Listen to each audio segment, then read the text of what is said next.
there, runners! Have you been doing some extra miles on the road to keep from going quarantine crazy? And is all this extra running making your knees hurt? If so, check out these exercises from the physical therapy department at Access Sports Medicine.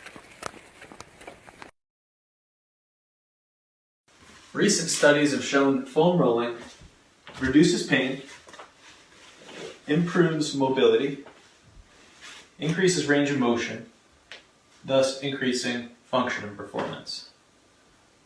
It can help with knee pain by first starting by rolling out your glutes, either with your leg outstretched like so, or crossing your ankle over your opposite knee. 30 seconds to 1 minute. Next, we'll roll the quads, the muscles of the front of the thigh.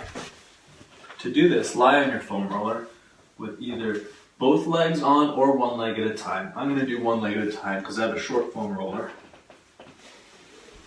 Down onto your forearms in the plank position, and simply roll from where your pockets would be just to the top of your kneecap. Don't roll over the kneecap.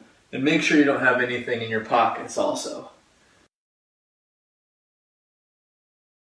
If you're a runner, you're probably really familiar with tight muscles. But did you know that if you have some chronically tight muscles, that can lead to some muscle imbalances and that can cause some knee pain? So I've got 3 great stretches that I love for runners. The first one is a calf stretch. To do this one, put on a pair of shoes, find something that's about 3 to 4 inches that you don't mind putting your feet on. I'm using a yoga mat here. Your toes are going to go right on, or the balls of the feet I should say, go right onto the mat, and the heels are on the ground. Make sure your toes are going straight ahead and try not to roll onto the pinky side of your feet. Keep a nice even pressure across the balls of your feet while you're standing nice and tall. Squeeze those glute muscles, hold those glutes nice and tight while you do this stretch. You should feel a nice stretch down in that calf. Take a nice breath in through the nose and deep exhalation out through the mouth. Continue that nice breathing pattern while you're holding this stretch for 30 seconds. Repeat 3 times. This next exercise is a stretch for what's called your TFL muscle, and that's the little muscle that leads into your big, thick IT band. This muscle is located right on the side, kind of the front of your hip, right where your front pocket is. To stretch this one, and I'm going to show you a stretch for my right TFL muscle. You're going to cross your left leg over your right leg, bend both knees slightly, and lean on a piece of furniture over on your left side. Lean over towards your left side and also rotate your body slightly towards that left side as well, really sticking that right hip out to the right as far as you can tolerate. With all stretches, breathe in and out. Nice deep breaths in through the nose, out through the mouth. Sink into that stretch, hold for 30 seconds, and repeat 3 times. This next stretch is for a muscle you're probably familiar with. That's the quadricep muscle, which is this big muscle on the front of the thigh. This exercise you've probably done sometime in gym class. It probably looks pretty familiar. Make sure you're holding on to something for support. You're grabbing your foot, trying to bring that heel towards your bum. Stand nice and tall and squeeze those glute muscles. You should feel a nice stretch on the front of the thigh. Couple pointers, make sure that leg doesn't fly out to the side. And if you look at me from the side here, make sure that that stretching leg is either in line with or slightly behind your stance leg.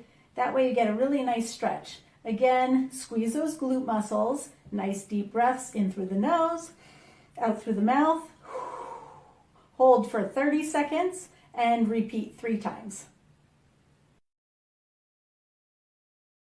Adjusting your body mechanics can greatly reduce the bad stress on your knee while running. Often, too many people are landing prominently on their heels. This is going to cause excessive force on the knees, causing pain. Instead of heel striking prominently like so, trying to lean forward and land more neutral on the middle of your foot or shoe is ideal, looking like this.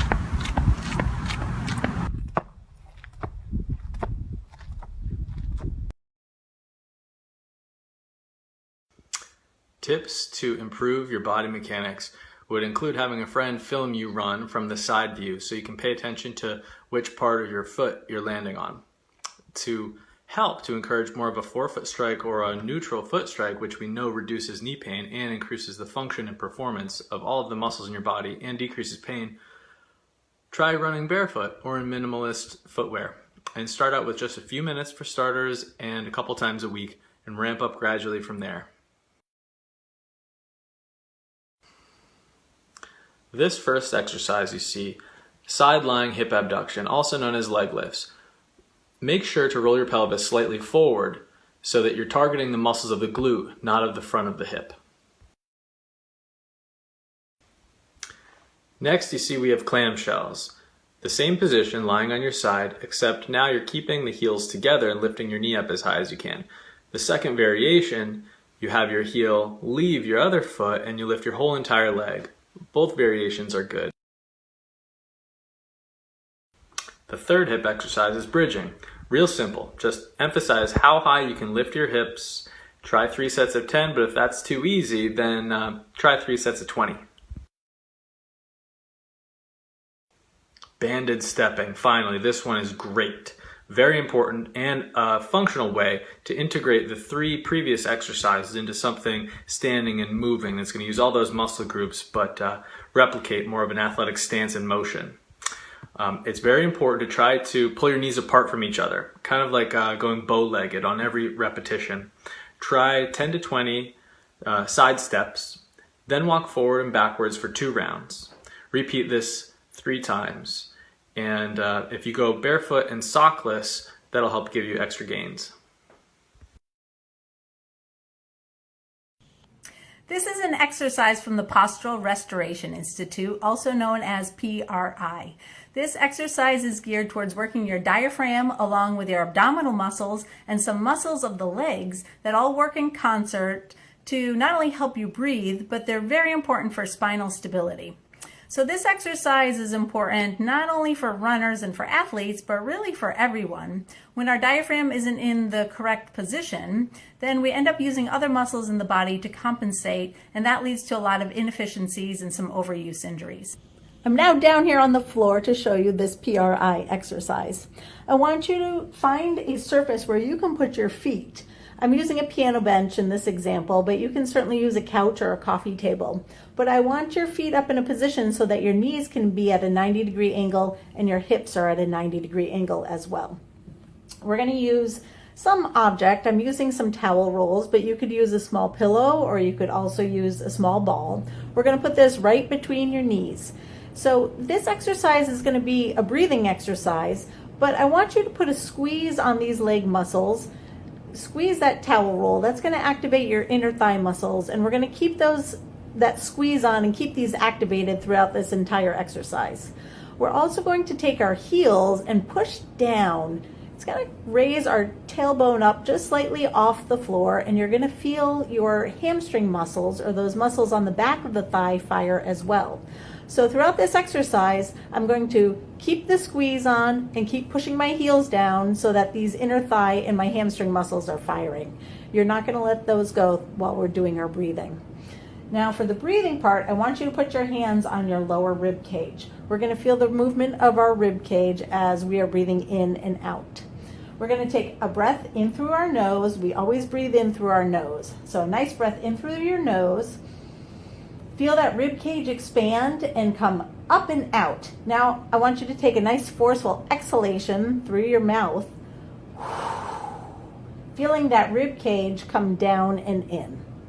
Breathe in through the nose and forcefully out through the mouth.